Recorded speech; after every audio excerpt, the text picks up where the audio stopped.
Magandang araw po sa inyong lahat mga kaibigan, mga kabataan at OFW warriors. Ako si Lan ng hashtag #WalkWithLan at welcome back sa channel na hindi natatakot sabihin ang katotohanan. Breaking news, kamera, nag-iiyakan raw.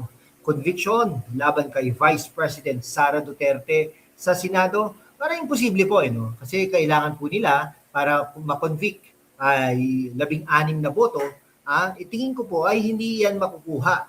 Alam niyo po ba bakit? Kasi ang minority senators po ay 11. Okay? So kailangan pa po nila ng 5. Ngayon, yung minority senators, hindi pa lahat yan ay sigurado magko-convict. No? Sa tingin po natin, ang magko-convict po dyan na sigurado ay 5. Sino-sino po yung mga yun? Soto, Lacson, Hontiveros, Aquino, at Pangilinan. 5 po, ha?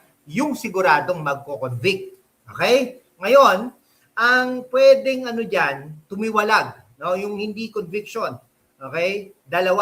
Sino-sino po yung mga yon? Si Subiri at JV Ejercito. Okay? Kasi may history ng pakikipag-ugnayan kay Sara yung 2. Si Subiri, taga Mindanao. JV ay in the past naman, sinuportahan yan ni Vice President Sara Duterte. No? One time nga, parang nakita ko pa, nasuot-suot niya yung t-shirt ni JV Ejercito ni Vice President Sara. Parang ganun po, no? So, in a way. Ngayon, pwede rin po si Gatchalian.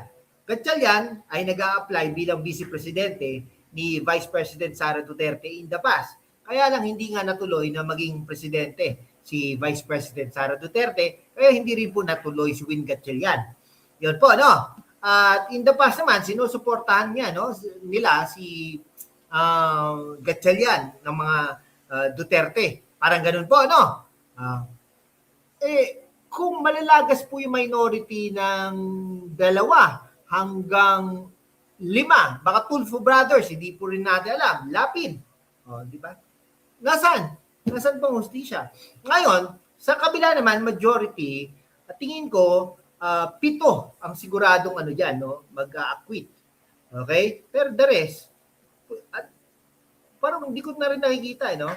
Villar, di ba? Kasubuan na yan eh. Ngayon, baka maari pa si Pia Cayetano.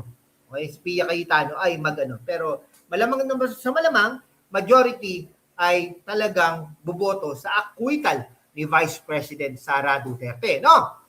Okay? So huwag kayong maniwala sa dramang iyon agad-agad, ha? Today, tayo tatalakayin ng malalim, may facts, logic, at critical na pag-iisip. Vice President, ang Iron Lady ng Mindanao o ng Pilipinas, ang leader na may malasakit sa bayan. At ang Senado, ang bastion ng deliberation, hindi rubber stamp yan. Tara, let's dissect this politically charged issue like intellectuals, not emotional reactors. Una, let's recall the facts. Noong May 2026, muling in-impeach ng House of Representatives si Vice President Sara. Pero alam nyo ba na ito'y parang sequel na hindi na bago? Dati nang na-block ng Supreme Court ang iba. Constitutionally, sa Senado, kailangan ng 2/3 votes para sa conviction. Yan ay 16 out of 24. Ngayon, si Bato de la Rosa mukhang hindi makakaboto, no? Ayan, tanungin ko kayo, sa kasalukuyang political landscape, saan galing yung Magic 16? Critical tayo, ha? Maraming senador ang may sariling principles. Hindi basta sumasabay sa House drama. Parang basketball yan. House ang nag-shoot ng 3-pointer para sa Senate Court. Iba ang rules. Hindi madaling i-dunk yan, mga kaibigan. Ngayon, let's be intellectual dito, ha? Sino ba ang posibleng pumoto for conviction? Ilan ang Duterte allies? Ilan ang independyente na nakikita ang political harassment? Previous attempts failed dahil sa due process issues at technicalities. Senate President at iba pang leaders ay malinaw na nagsabi, fair trial pero hindi ito kangaroo court.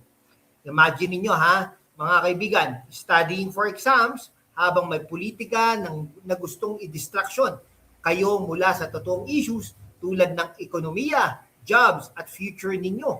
OFWs watching abroad, alamin nyo na ang stability sa Pilipinas ay susi sa inyong remittances at balikbayan dreams. This looks like political vendetta not genuine accountability.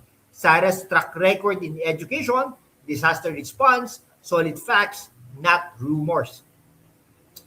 Ang Senado ng Pilipinas, hindi perpekto. Wala namang perpekto no? Pero isa itong institusyon na may history ng independence. Think of past trials where deliberations prevailed over mob mentality. Di tulad ng ibang lugar na parang reality show. Dito, debate, evidence, at logic ang hari. Senate will likely see through the weak articles, anti-archive, or acquit ng may dignidad. Vice President Sara represents continuity of strong leadership, focus on anti-drug, education, at grassroots, youth, OFWs. Siya yung leader na nakaka-relate sa inyo. Hindi ito elitista. Mga kababayan, habang pinaglalaban natin ang katotohanan, huwag kalimutan ang sarili ninyo. Check this trending finds, the perfect para sa inyo. Para naman sa pet lovers, dog at cat products trending sa Shopee, automatic pet feeders at smart cameras para kahit nasa abroad kayo bilang OFWs, safe ang aso o pusa ninyo. Link sa description, affiliate ko ito. Tech for Youth, wireless earbuds at power banks mula sa Lazada, perfect for studying politics, podcast at or call homes. Charge habang nanonood ng ganitong analysis. Fashion from Zalora, comfy yet stylish hobo bags at jackets para trendy kayo sa campus o work. ADV, motorride enthusiasts, best helmets at riding gloves. Safety first, lalo na sa traffic ng Quezon City o probinsya, trending yan. Home essentials, air fryers at desk organizers sa Lazada or Shopee. Healthy cooking at organized study space para sa productive youth. These are best finds and best sellers. Support small biz din habang nanonood sa hashtag #WalkWithLan. Para sa inyo to mga kabataan, huwag kayong maging victim ng fake news. Mag-critical thinking. Tanungin, sino ba talaga ang nagsisilbi sa bayan? Sa mga OFWs, inyong taxes at remittances ang nagpapaandar sa gobyerno. Deserve nyo ang leader na may malasakit, hindi drama. Parang laro ng chess ito. House move their pieces aggressively, pero Senate has the king side, defense strong. Checkmate, unlikely for conviction. Mga kababayan, sa mundo kung saan ang kasinungalingan ay nangingibabaw, ang katotohanan ang unang sinisikil. Pero kasama kayo, magpapatuloy tayo sa laban. Walang takot, walang kinikilingan, at laging handa para sa bayan. Sumali na sa aking YouTube channel membership sa hashtag #WalkWithLan at tulungan natin ang channel na babot ang 100,000 subscribers. Ang inyong suporta ang susi sa kalayaan natin para ipagpatuloy ang pagbabalita ng katotohanan. Salamat at kita-kits sa laban. Like, comment, Sara Strong. Kung naniniwala kayo sa katotohanan, subscribe at i-share sa inyong mga grupo, mga kaibigan. Ngayon, to sum it up, ang tingin po natin, ang paniwala po natin, ang conviction po ay unlikely.